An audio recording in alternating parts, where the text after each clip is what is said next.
यो देखिरहनु भएको एप चाहिँ हेलो साइक्लिङको एपको लोगो हो र तपाईहरु जापानमा हुनुहुन्छ भने हेलो साइक्लिङ एप चाहिँ मोबाइलबाट नै अर्डर गरेर चढ्न सक्नुहुन्छ।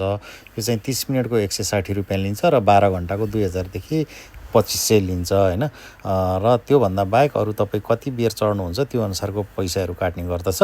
तपाईहरु कुन ठाउँमा हुनुहुन्छ हेलो साइक्लिङ चढ्नु पर्छ भने मेरो यो भ्लग हेरेर तपाईहरुलाई चाहिँ केही सुझाव मिल्छ होला। यो अन्तिमसम्म हेर्नु होला र हेलो साइकल चढेर चाहिँ इन्जोय गर्नु होला है त। नमस्ते साथीहरु, यहाँहरुलाई फेरि पनि स्वागत छ मेरो यो अर्को भ्लगमा।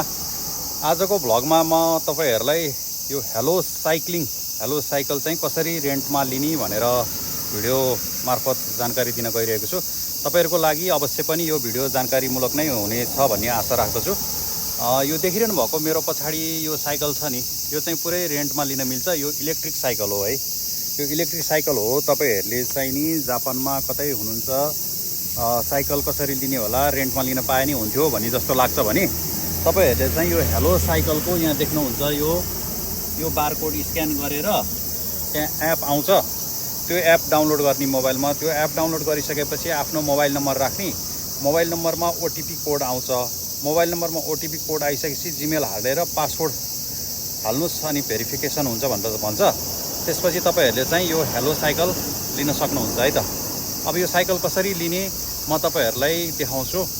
हेलो साइकलको एप डाउनलोड गरिसकेपछि यो साइकलको सिट मुनि एउटा बारकोड हुन्छ। त्यो बारकोडमा स्क्यान गरिसकेपछि यो साइकल अनलक हुन्छ र आफ्नो गन्तव्यसम्म तपाईहरु यो साइकल लिएर जान सक्नुहुन्छ। र यो साइकलको पेमेन्ट गर्ने सिस्टम चाहिँ क्रेडिट कार्ड र पेपे छ। तपाईहरुले त्यो एप डाउनलोड गर्दाखेरि चुज गर्न पर्ने हुन्छ। यो पेपेमा चाहिँ सुरुमा तपाईहरुको 2000 कि 2500 काट्छ। त्यसपछि तपाईहरुले यो कति बेर चलाउनुहुन्छ, साइकल कति मिनेट कति घण्टा चलाउनुहुन्छ त्यसको आधारमा चाहिँ पैसा काट्ने गर्छ। र यो साइकल कसरी लिने भन्ने कुरो चाहिँ अब म तपाईहरुलाई बारकोड स्क्यान गरेर देखाउन गइरहेको छु। भिडियो हेर्दै गर्नु होला है त। र साथीहरु, सर्वप्रथम मैले चाहिँ यहाँ मेरो मोबाइलमा एप डाउनलोड गरिसकेको छु र रजिस्टर पनि गरिसकेको छु हेलो साइकल भन्ने है। तपाईहरुले यसरी यो हेलो साइकल आइसकेपछि यहाँनिर यो स्क्यान गर्ने ठाउँ हुन्छ क्या। यो स्क्यान गर्ने ठाउँ चाहिँ यहाँनिर हुन्छ, हेर्नुस्। अब यसरी यहाँ स्क्यान गरिसकेपछि यसरी यहाँ देखाउँछ आधी घण्टाको चाहिँ 160 भनेर देखायो हैन। अनि तपाईहरुले यो आइसकेपछि अब अलि तल आएर यहाँ अनलक थिच्नुपर्छ। अब चार्जेस चाहिँ केबाट काट्ने भनेर यहाँ गर्छ। मैले पेपे चुज गरेको छु।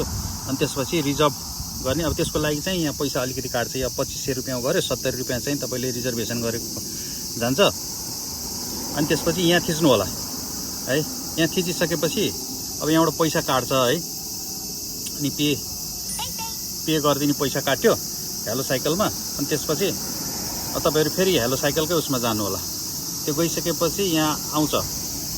ल साथीहरु, एपबाट त्यसरी अनलक भइसकेपछि यहाँ तपाईहरुले चाहिँ यो अन गर्नुपर्ने हुन्छ र यसको ब्याट्रीको लेभल पनि यहाँ देखाउँछ है। अनि स्क्यान यो गरेर यो साइकल ल यसरी थिचेर चढ्न सक्नुहुन्छ है। अनि तपाईहरुलाई कहाँसम्म जान मन लाग्छ, यो चाहिँ नि नेपालको स्कुटर भन्दा कम छैन। यो घटीमा पनि 40 को स्पिड चाहिँ यसले मजाले लिन्छ। यो साइकल देख्नलाई यस्तो टाइपको छ हैन। ल म उडाएर देखाउँछु है तपाईहरुलाई।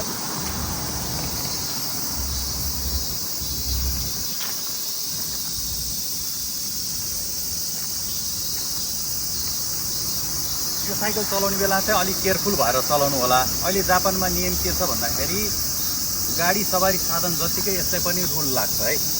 जहाँ पाए त्यही तपाईहरु फुत्त निस्किनु हुन्छ नि। अब हाम्रो नेपालमा चाहिँ अब रुल भएर पनि रुल नमाने भन्ने के भने यहाँ जापानमा चाहिँ जहाँनिर तोमारे भनेर लेखेको ठाउँ हुन्छ त्यहाँनिर रोकेर दायाँ बायाँ हेरेर आफू कुन साइडमा जाने हो, गाडी नआएको बेलामा, मान्छे नआएको बेलामा जानुपर्ने हुन्छ। सर्वप्रथम तपाईहरु चाहिँ यहाँ मान्छेलाई प्राथमिकता दिइसकेपछि मात्रै आफू निस्किनु होला। र अब मेरो भ्लग यहाँबाट सुरु हुन्छ। अगाडि बढौँ है त। मलाई हेर्दै गर्नु होला, फलो गर्नु।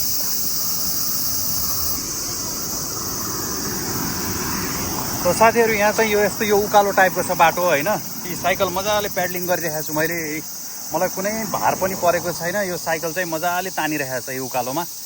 अरु साइकल हो भने चाहिँ थाई दुखेर कम्मर दुखेर मर्नु भइसक्थ्यो है। मजाले तानेको छ। ल हेर्नुस्, यो साइकलले चाहिँ एकदम मजाले तानेको छ। एकदम सजिलो हुँदो रहेछ चलाउनलाई।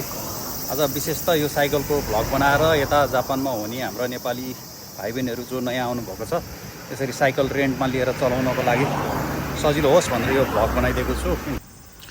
यो देख्नलाई साइकल हो, तर जापानमा चाहिँ साइकललाई चाहिँ सवारी साधनकै रूपमा मानिएको छ है। गाडीकै नियम कानुन लाग्दछ। तपाईँहरूले साइकल चढ्दाखेरि कुनै भुलवश नियम कानुन मिच्नु भयो भने तपाईँहरूलाई यो अनुसारको चाहिँ नियम कानुनको जरिवाना लाग्नेछ है। एकदम ध्यानपूर्वक सवारी साधनकै नियममा चल्नु होला, नत्र भने ठुलो जरिवानामा पर्ने सम्भावना देखिन्छ है त। ल साथीहरू देखिहाल्नुभयो यो हेलो साइकल लिएर आज म चाहिँ यसो घुम्न निस्केको। कति गाडीमा मात्रै हिँड्नु भनेर चाहिँ आज साइकलको घुमघाम गरेर यो भ्लग पनि बनाऊ भनेर यो बनाएको है।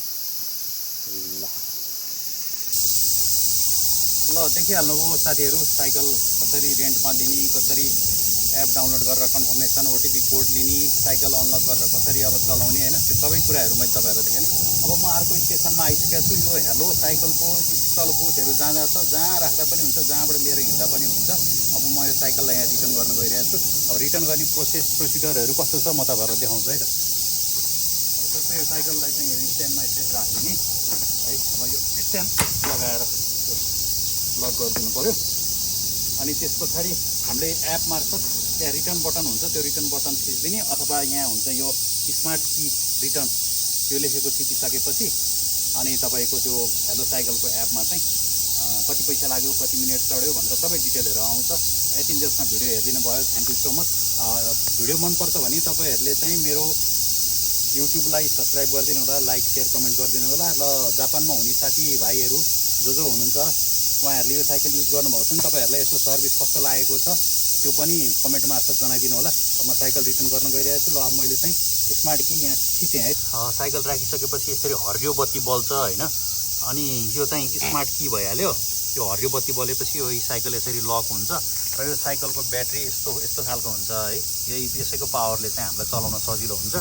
र यो साइकलमा चाहिँ नि जिपिएस जडित हुन्छ है। यो साइकल चाहिँ पुरै जिपिएस जडित हुन्छ। यसको इन्स्टल जहाँ जहाँ छ त्यहाँ लगेर राख्दाखेरि यसको कम्पनीमा चाहिँ यो साइकल रिटर्न भयो, यो साइकल यो आइडीले लग्यो भनेर सम्पूर्ण थाहा हुने चाहिँ त्यसबाट हो। यसमा पुरै जिपिएस जडित साइकल हो यो। भिडियो तपाईँहरूलाई के कस्तो लाग्यो? अनि अर्को एउटा कुरा भन्नै बिर्सेछु कि मैले, यो साइकल जुन राख्ने स्लट हुन्छ नि त्योहरू चाहिँ पुरै प्याक छ भने त्यो ठाउँमा लिँदैन है।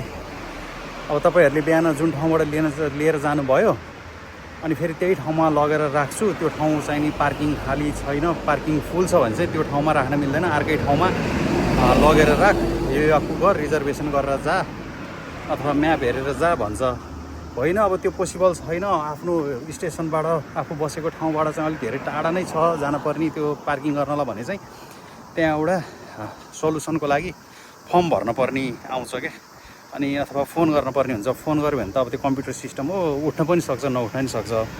अनि त्यो फर्म भर्न पर्ने हुन्छ। फर्म भरिसकेपछि अब त्यो कम्प्युटर सिस्टमले चाहिँ एक्सेप्ट गरेपछि मात्रै त्यो ठाउँमा पार्किङ फुल भए पनि त्यो एक्स्ट्रा साइकललाई चाहिँ पार्किङ एक्सेप्ट गर्छ।